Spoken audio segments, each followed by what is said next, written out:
When I was in high school, I started realizing that I had mental illness, and I was realizing that something was not right. Like all my friends were like doing so well, and they were able to go out all the time, and they were just so happy all the time, and I was just like, I'm not feeling that. I'm just not there, and I was like, something is wrong.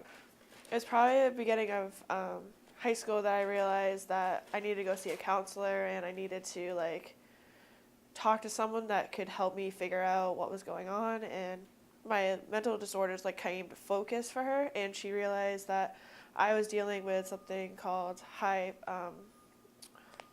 functioning depression.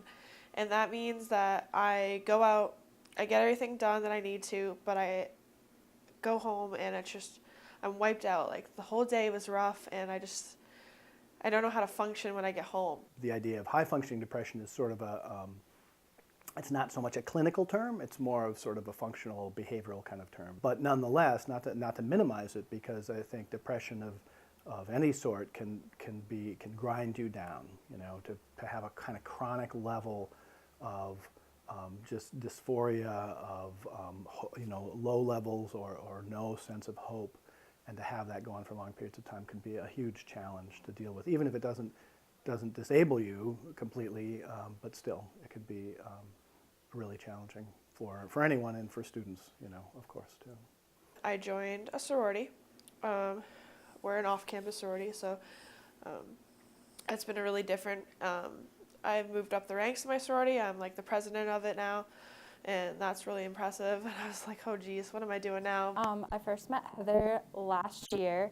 I believe it was in February or the very end of January when I decided to rush Tau Phi Xi, which is our sorority.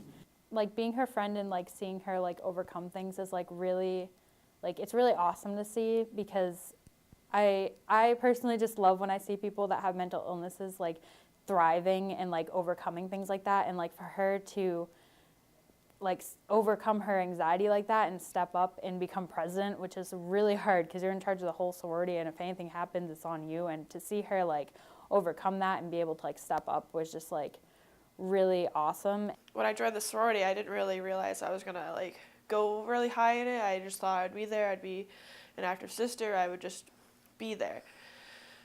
But I quickly realized that like with the support of all my sisters that I was able to like move up the ranks, and I was able to just keep going and going and taking on more and more. And the better I got at it, the more I wanted to take on.